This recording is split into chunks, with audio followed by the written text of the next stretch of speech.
martes de la segunda semana del tiempo de Adviento. Solemnidad Nuestra Señora de Guadalupe, patrona de América. Lectura del Santo Evangelio según San Lucas, capítulo 1, versículos del 39 al 48.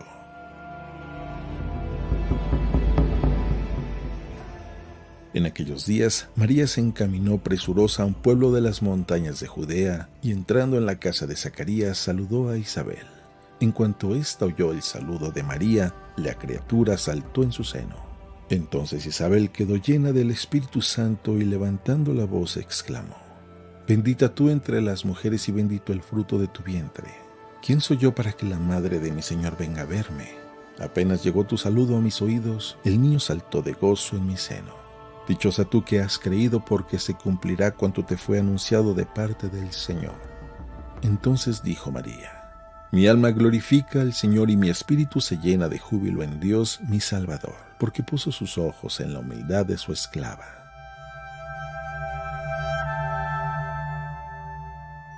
Palabra del Señor.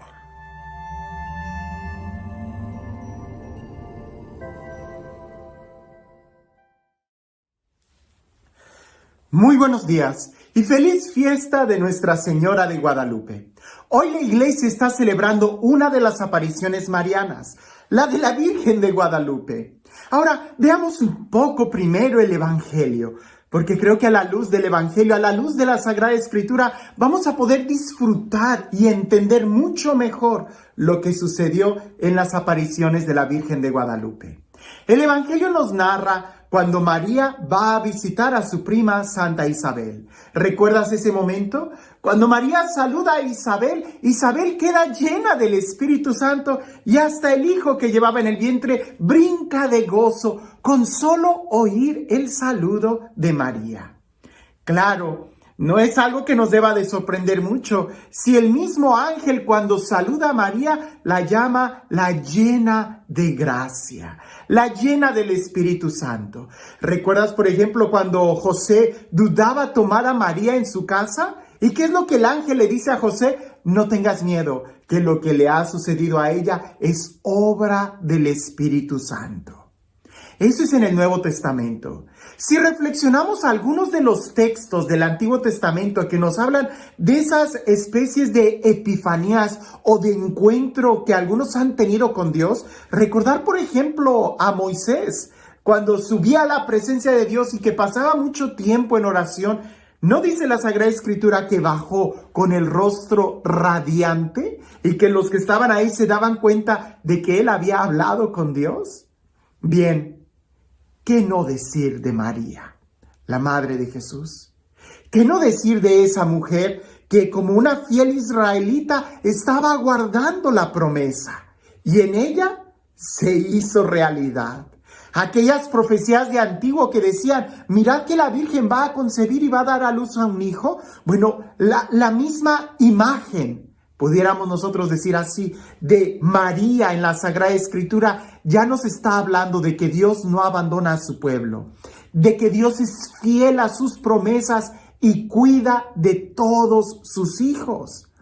Ahora, el Evangelio, la buena noticia del Evangelio, no era solamente para hombres de una sola raza, como lo era en el Antiguo Testamento. En el Antiguo Testamento, la fe era solamente para los judíos. Si tú no eras judío, no recibías las promesas de Dios. Pero resulta que en el Nuevo Testamento, en el Evangelio, esas promesas se abren para absolutamente todos, de toda lengua, de toda raza.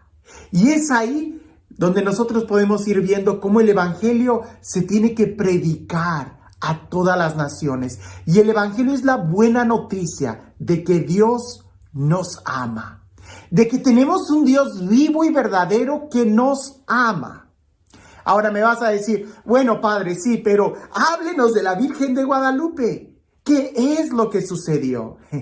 Hablar de la Virgen de Guadalupe es precisamente hablar de una forma de evangelización única y particular, de una manera de evangelización completamente efectiva y pudiéramos decir, hasta un modelo para nuestros días aún sobre cómo evangelizar. Porque los españoles misioneros, si bien es cierto, de una u otra forma llevaban consigo la encomienda de evangelizar a estas nuevas regiones que ellos estaban descubriendo, lo hacían a golpe de espada. Lo hacían de una manera obligada. Si tú no aceptabas el Dios de los cristianos, a golpe de espada te tenían que hacer creer que Jesús era el Señor. Obviamente, así no entra. El amor jamás va a entrar a golpe de espada, a golpe de sangre, no. En la Virgen María nosotros vemos que lo que la fuerza de la espada nunca logró convencer el corazón, lo vino a hacer una caricia de un toque maternal en María. Ahora, veamos un poco el contexto histórico. Europa estaba sufriendo. Era una época de guerras, era una época de mucha hambre en Europa. De ahí la necesidad de tener que encontrar nuevas rutas para llegar a las Indias y tratar de tener nuevos comercios. De ahí es que se descubrió, tratando de sacar nuevas rutas, todo el continente americano. Europa estaba en una gran necesidad. Y al llegar a estas tierras se dan cuenta de la abundancia de comida que había. Pero no todo era bueno en estas tierras. Así como Europa tenía esa crisis económica, pudiéramos decir, esa crisis social que estaba sucediendo, así también en estas nuevas tierras había mucho pan, había una estabilidad económica quizás muy buena, pero el pueblo estaba sufriendo mucho y basta leer todos los artículos relacionados a que el pueblo estaba muy en descontento con los dioses que tenían. Y dioses falsos, por supuesto, ¿no? Pensar, por ejemplo, en el dios Huitzilopochtli o en el dios Quetzalcóatl, que a estos dioses falsos exigían sacrificios humanos y pareciese que eran insaciables. Aunque la sociedad vivía muy bien, ellos tenían que estar ofreciendo continuamente sacrificios humanos. Y eso empezó a cansar mucho al pueblo. Vivían en una estabilidad económica, pero con una carencia y con un miedo a que quién va a ser el siguiente que va a tener que ser sacrificado. Es ahí donde cuando ellos escuchan el Dios que los españoles les traen, por un lado, es un Dios de esperanza. Por un lado, sí, suscita en muy pocos de ellos el amor y el querer conocer a ese Dios libertador, a ese Dios que perdona, a ese Dios que en lugar de quitar la vida, les da la vida. Pero por otro lado, no entendían cómo ellos se afanaban tanto en cosas materiales, porque ahí fue donde, junto con la evangelización, también los españoles empezaban a hacer un saqueo tremendo de todas las riquezas naturales que tenían estas tierras. Entonces, ¿cómo poder creer al evangelizador que les está hablando de Dios y al mismo tiempo les está robando sus bienes? ¿Cómo poder creer de ese Dios que ama y perdona, que cuando no le sirves te cae la espada? Entonces, los indígenas estaban también sufriendo y estaban en un gran descontento. Por un lado, por sus propios dioses, por sus propias raíces, que esa cultura ya los estaba oprimiendo. Y por otro lado, porque habían puesto la esperanza en aquellos forasteros que venían hablando de un Dios de paz, que a la hora de la lucha, de la conquista, también se dan cuenta que dejan mucho que desear. Es ahí donde sucede el milagro guadalupano.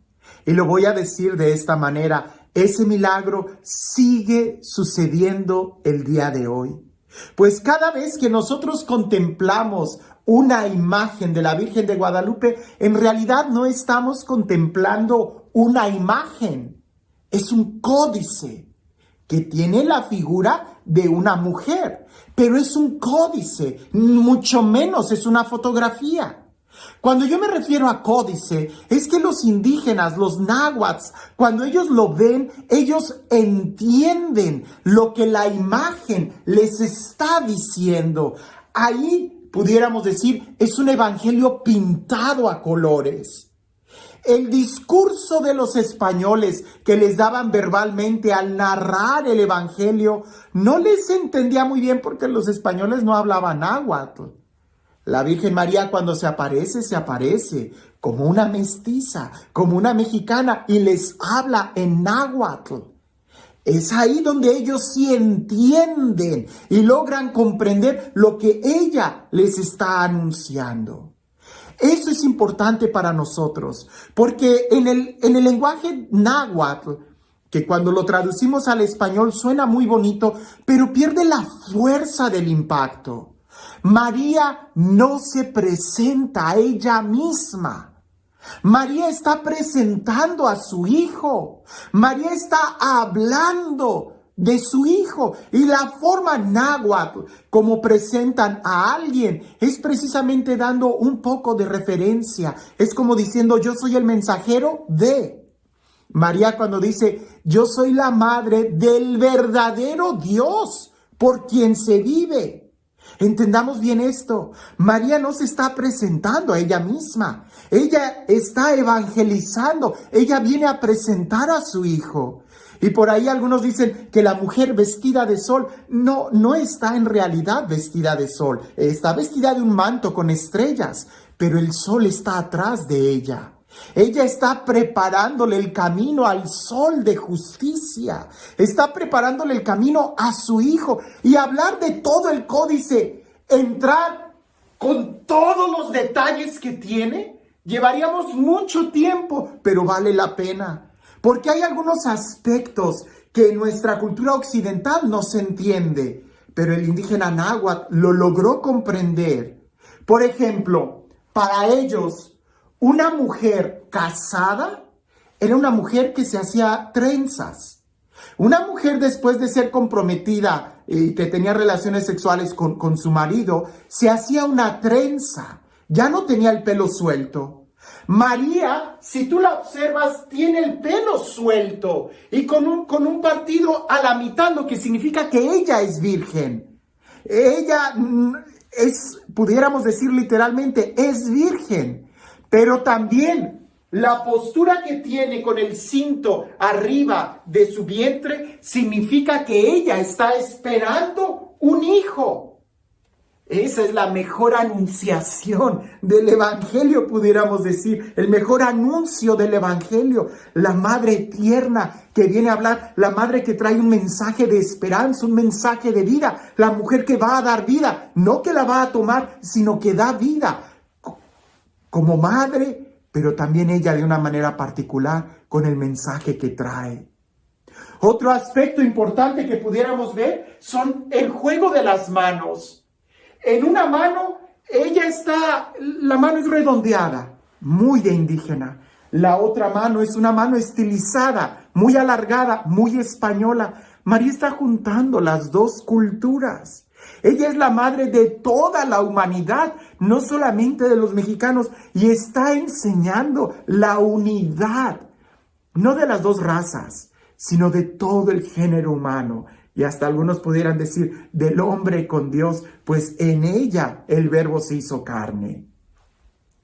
Lo importante, y quisiera yo que nos quedáramos con esta idea, el mensaje guadalupano sigue siendo un mensaje nuevo para nosotros. Porque ella al presentarse como la madre del verdadero Dios por quien se vive, está hablando de Jesús. Ella no es Dios, ella es la madre del verdadero Dios por quien se vive y por quien vivimos nosotros. ¿A quién le damos? ¿Quién ha salvado nuestra vida? Jesús. Es Jesús el verdadero Dios. Pero ella viene en un momento para aplacar, para exterminar esos dioses falsos, Quetzalcóatl, Huitzilopochtli, esos dioses que exigían la vida humana. Y ella viene y dice, ya no ellos, sino el verdadero Dios por quien se vive, Jesús. ¿Es que acaso el día de hoy nosotros hemos logrado entender ese mensaje? ¿Es que acaso habrá algunos dioses falsos entre nosotros que exigen la vida humana? Alguien pudiera decir, no, padre, ya ni siquiera tenemos pirámides. Las pirámides son solamente de adorno. Esos templos de sacrificio ya nada más son de adorno para los turistas. Ya no tenemos dioses falsos. Sí, sí hay muchos dioses falsos que siguen exigiendo la vida. Por ejemplo, el dios falso de un estereotipo de belleza, donde se puede entrar en anorexia hasta el punto de morir. El dios falso del placer, de la drogadicción, que las personas pueden incluso perder su vida y nunca ser saciados. El dios falso del poder, que buscan cada vez dominar más y explotar más al pueblo. El dios de la codicia, el dios de los narcotraficantes que te pide matar gente hasta que no encuentras esa saciedad en la codicia humana. Son dioses falsos. Son dioses que no dan vida, son dioses que no sacian, son dioses que lo único que hacen es quitarte la vida. María, con el toque maternal del amor, te está presentando al verdadero Dios por quien se vive. Contemplar a María es contemplar el Evangelio que sigue acercándose a nosotros. Y nosotros deberíamos de escuchar lo que el ángel le dijo a José: no tengas miedo de tomar a María en tu casa, de llevarla, de recibirla en tu casa.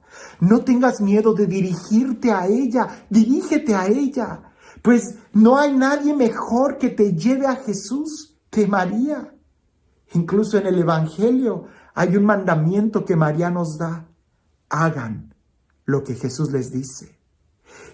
Acercarnos a María es de una manera segura acercarnos a Jesús, porque ella nos va a llevar a Jesús. Incluso en el Evangelio, ¿recuerdas cuando los 3 reyes magos en el Evangelio, aquellos magos de Oriente, sabios de Oriente, le regalan a Jesús oro, incienso y mirra? Jesús era un bebé. Y a ellos se los dan a Jesús. Te pregunto, ¿quién cuidó de esos regalos? María. Y no es precisamente Jesús quien nos deja a María en la cruz para que cuidemos de ella o para que ella cuide de nosotros. Seguramente para que ella nos siga enseñando cómo ser dóciles a Dios. Pues incluso en medio de los apóstoles, ella, la llena de gracia, estuvo presente cuando el Espíritu Santo se derramó.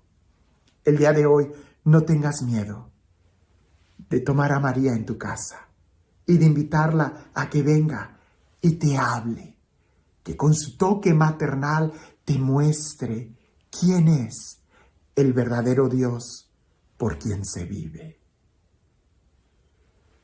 Y este Dios, el Dios del amor, el Dios de la vida, el Dios de la paz, el Dios que cumple sus promesas, el Dios que se acerca a nosotros y nos ama hasta el extremo de incluso darnos a su madre como madre nuestra, que sea Él quien el día de hoy te bendiga.